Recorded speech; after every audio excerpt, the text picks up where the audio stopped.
Berilo iz 3. pisma apostola Janeza. Ljubljeni Gaj, zvesto ravnaš vsem, kar storiš za brate, in to za tuje, ki so pričali o tvoji ljubezni v priču cerkve, in prav boš storil, če jih za pot preskrbiš, kakor se spodobi pred Bogom. Kajti zaradi njegovega imena so šli na pot in nič ne jemljajo od poganov. Potem smo mi dolžni take sprejemati, da postanemo sodelavci za resnico. To je Božja beseda. Blagor človeku, ki se boji Gospoda. Blagor človeku, ki se boji Gospoda. Blagor mu, kdor se boji Gospoda, kdor se njegovih zapovedi res veseli, njegov zarod v deželi bo mogočen, rod pravičnih bo blagoslovljen. Blagor človeku, ki se boji Gospoda. Premoženje in bogatstvo je v njegovi hiši in njegova darežljivost vedno ostane. Vzhaja kakor luč v temi pravičnim, milostljiv in usmiljen in pravičen. Blagor človeku, ki se boji Gospoda. Dobro je človeku, ki je usmiljen in posoja, ki svoje reči ureja po vesti, ve, komaj ne bo omahnil, pravični ostane v večnem spominu. Blagor človeku, ki se boji Gospoda.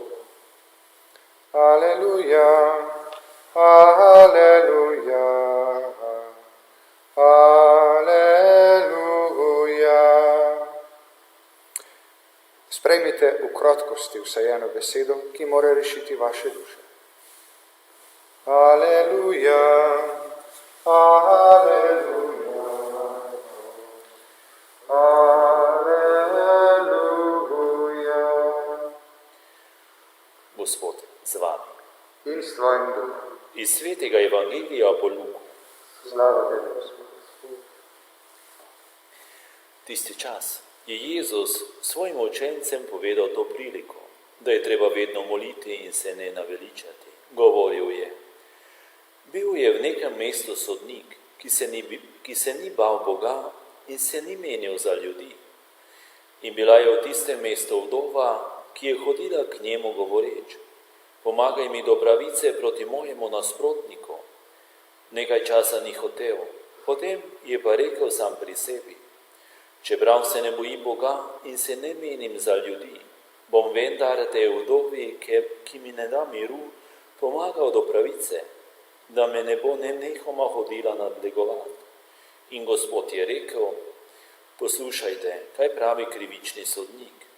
Pa Bog ne bo pomagal do pravice svojim izvoljenim, ki vpijejo k njemu noč in dan, in bo pri njih odlašal. Povem vam, da jim bo hitro pomagal do pravice, vendar ali bo Sin človekov, kadar pride, našel vero na zemlji. Kristusov evangelij. Hvala tebi, Kristus. Najprej nekaj besed o svetem Jožefu Pinjateliju. Na začetku sem že nekaj prebral. Danes jezuiti praznujemo svetnika svetega Jožefa Pinjatelija. Rodil se je v Španiji, v bogati plemiški družini leta 1737, malo pred ukinitvijo naše družbe. Tam je tudi prejel vso vzgojo in izobrazbo. Leta 1751 je vstopil v družbo Jezusovo, 16 let star, in bil leta 1762 posvečenim duhovnika. V rodnem mestu se je posvetil apostolatu med najbolj ubogimi. Ko je bila družba Jezusova kmalu na to ukinjena, se je zelo zavzemal za njeno ponovno vzpostavitev. Od leta 1803 do smrti je vodil italijansko provinco, umrl leta 1811. Kot sem rekel, se veliko zavzemal, ko so družbo ukinili. Medtem ko je Jožef poučeval v Zaragozi, ker je bil slabšega zdravja, je poučeval gramatiko, torej slovnico v nižjih razredih zaradi svojega zdravja, slabšega počutja. In leta 1759 je kralj iz Portugalske prvi podpisal odlok o razpustitvi jezuitov.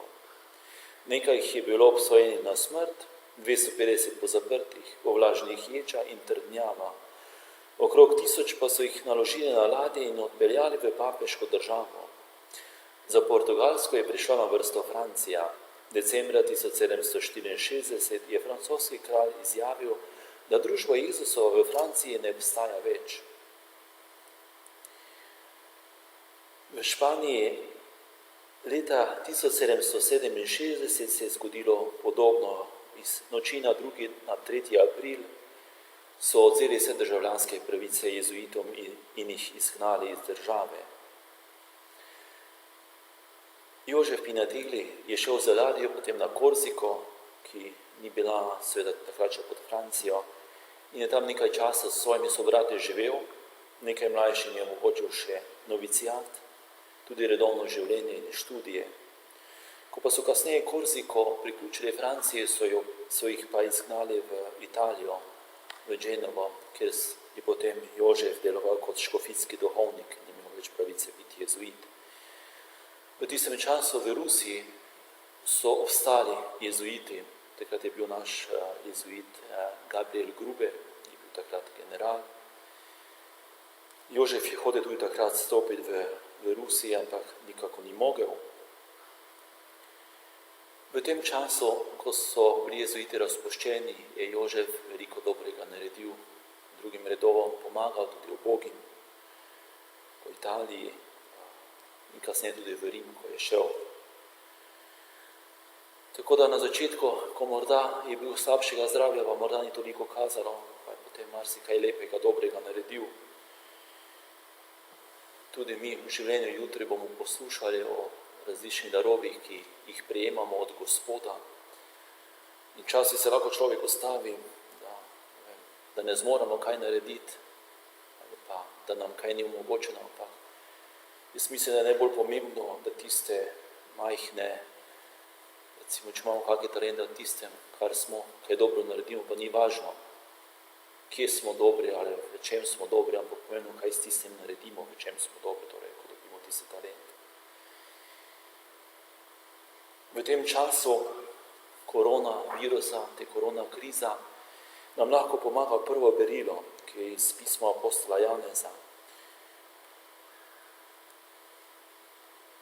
Apostol Janez piše Gaju, da naj, ko pridejo k njemu kristjani, da naj jim pomaga, da naj jih preskrbi za pot.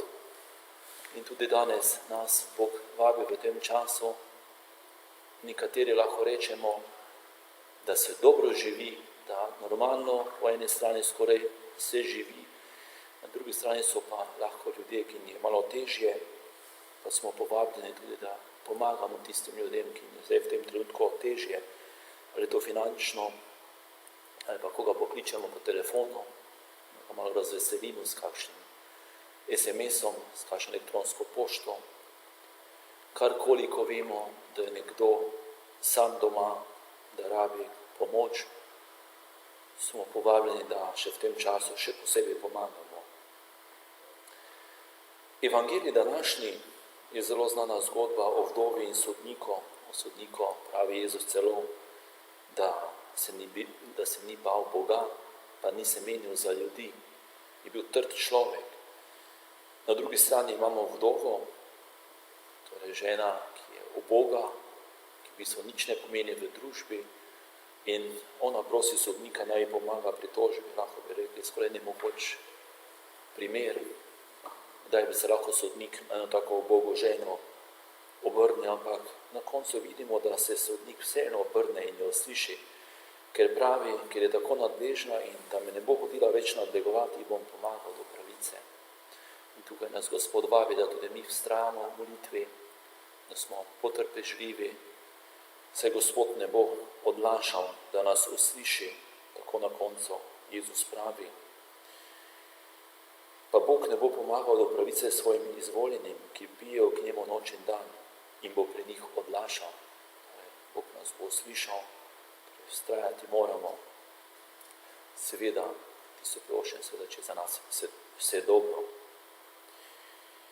Prosimo Gospoda tudi da bi znali dobro prositi Boga, da bi tudi znali prav uporabljati naše talente, da da bi jih tudi znali dati na razpolago drugim potrebnim v tem času.